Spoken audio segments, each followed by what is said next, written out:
Graça e paz, queridos irmãos, esse é o canal Discipulando pela Bíblia. Eu sou o pastor Bruno Pinho e estou aqui mais uma vez com muita alegria, prazer, satisfação de poder compartilhar uma porção da palavra de Deus ao seu coração. Primeira vez por aqui? Então, primeiramente, seja muito bem-vindo e saiba que tudo é feito aqui com muito amor, carinho, dedicação e muita simplicidade. Apenas um celular, uma mesa e um pão que nós compartilhamos aqui diariamente a fim de abençoar a sua jornada cristã. Nós estamos aqui meditando e refletindo sobre todos os livros da Bíblia, de Gênesis a Apocalipse, de janeiro a dezembro. E chegou a hora de inaugurarmos mais um dos livros da Bíblia, um dos livros mais poderosos, mais proféticos, que é o livro do profeta Ezequiel. Hoje nós teremos uma porção dos capítulos 1 ao 4º capítulo desse livro. Na porção de hoje acessaremos a revelação da grandiosa visão da glória de Deus, além do chamado do profeta Ezequiel e algumas ações simbólicas que revelam uma mensagem de julgamento e esperança para o povo de Israel. Tudo isso e muito mais em mais um Discipulando pela Bíblia. E o livro começa com uma visão extraordinária que Ezequiel tem às margens do rio Quebar, na Babilônia, aonde ele já encontrava-se exilado. Ele descreve 4 seres viventes, cada um contendo 4 faces e asas, representando então essa imagem a plenitude da criação a serviço do nosso Deus poderoso.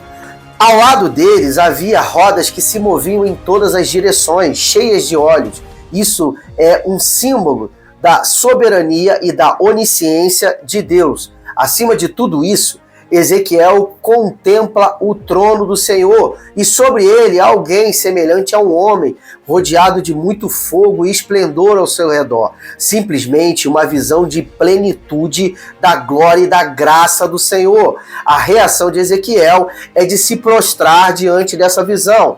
Esse capítulo nos mostra a majestade de Deus e como ele reina soberano sobre toda a terra.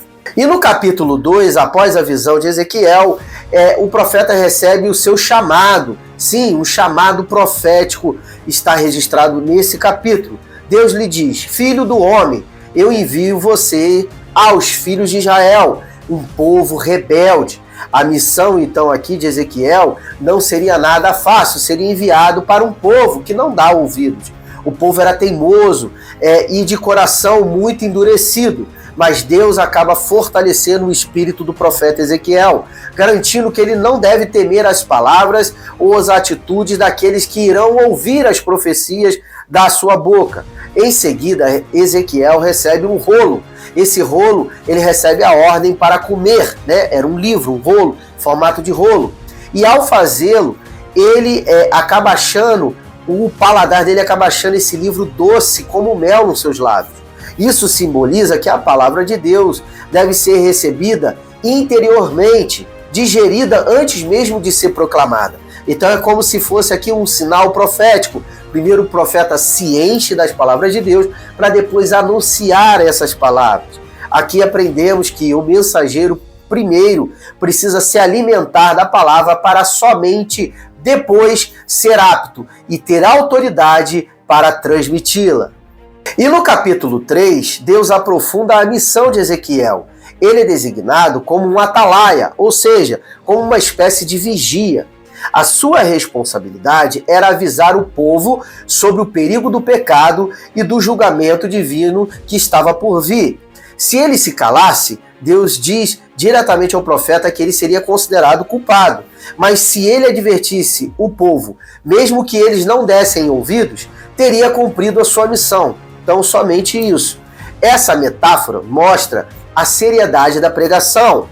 Ela não é opcional, mas sim uma responsabilidade diante de Deus para com o povo. O capítulo também destaca o peso da glória de Deus sobre Ezequiel, que se torna um profeta marcado pela obediência e pela submissão ao Senhor. E no capítulo 4, Deus manda Ezequiel realizar atos simbólicos para transmitir a mensagem ao povo. ele deveria deitar-se sobre o lado esquerdo do seu corpo por 390 dias seguidos, representando os anos de iniquidade de Israel.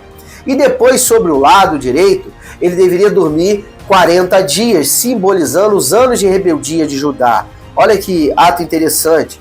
Ele também deveria comer pão assado de forma precária, para mostrar as dificuldades e as humilhações que o povo sofreria a partir do cerco a Jerusalém.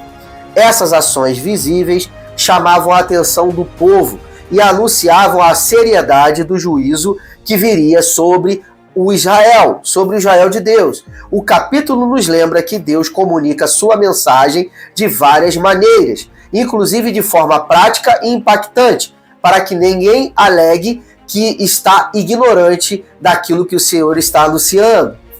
E antes de finalizarmos a porção de hoje, eu gostaria de trazer 3 importantes lições que foram extraídas do conteúdo de hoje, dos textos de hoje, de Ezequiel capítulo 1 ao capítulo 4. Vamos lá. Primeira lição: Deus é soberano e é glorioso. Mesmo quando o seu povo está em tempos difíceis, em tempos de cativeiro, Deus ele continua reinando sobre todas as coisas. Inclusive, se utiliza das nações ímpias para subjugar o seu povo. A segunda lição é de que o profeta deve se alimentar da palavra antes de pregá-la, vivendo então tudo aquilo que ele está anunciando. Isso é muito importante. E terceira lição aqui é que todos temos responsabilidades diante de Deus, tanto de ouvir quanto de obedecer, e também de advertirmos os outros com amor e fidelidade com relação qual é a real e verdadeira vontade de Deus. Que possamos ser como atalaias em nossos dias, como vigias que observam e anunciam a verdade do Senhor. Que sejamos fiéis em anunciar a verdade e confiantes no poder do Senhor.